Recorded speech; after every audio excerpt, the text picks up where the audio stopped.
Ko tai atu etahi o ngā tamariki o ngā kura kaupapa Māori, me te whare wānanga o te kunenga ki Pūrehuroa ki Kānata, ki te noho tahi me te wānanga tahi i te taha o ngā iwi taketake o taua whenua. Tai atu rā hoki ki tētahi o ngā whare wānanga iwi taketake o reira. No te rā nei i tohua ai, te rā e kia nei ko te Day of Truth and Reconciliation. Puta noa i te whenua o Kānata, anei rā tātātou tāngata kei Kānata i tēnei wā nei a te Hemara Rauhihi.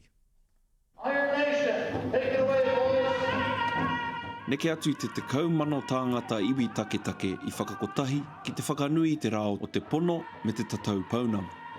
The National Day of Truth and Reconciliation is a day that we honor our Indigenous people who are residential school survivors. Rua mano te kaumā toru te tau i tīmata, he rā mau hā te karaka. No te tau rua mano rua te kaumā tahi ka whakahautia e te ture, he rā whakamaumahara puta noa i Kānata. I haere mātou ki te kawe i te aroha, ki te kawe i te aho matua, te mara motuhake, me te tino rangatiratanga, hei hāpai i a rātou i roto i ngā whakamaumaharatanga ki te hunga i ngā kura noho o Kānata. Ka mutu ko tahi wiki te roa o ngā kaupapa whakatairanga i haere ai te tira Māori nei. Ko tatu mai nei ki te tautoko tēnei kaupapa me ngā kaupapa o te wiki nei. Kua roa rātau e pakanga nei i tēnei tūmomo pakanga.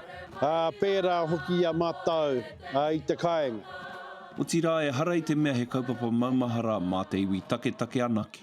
Ngā kura, ngā hāpori o konei, kia kite ai te tini, te mano i te nui o te tautoko. I tēnei o ngā kaupapa e kia nei o te noho tahitanga, o te iwi kāinga me ngai Pākehā o konei.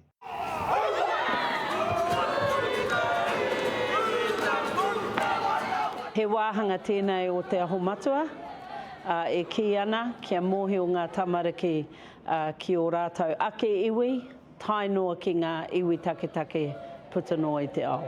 To see that pride in their culture. And even just the conversations that have happened between my team and the groups that have been impacted. Mai ngā mahi ngā hau a te iwi taketake, tai atu ki te hikoa i ngā whenua i tukuna ki ngā iwi taketake i Panaia i o rātou whenua ake. Hemara Rauhihi, Te Karere.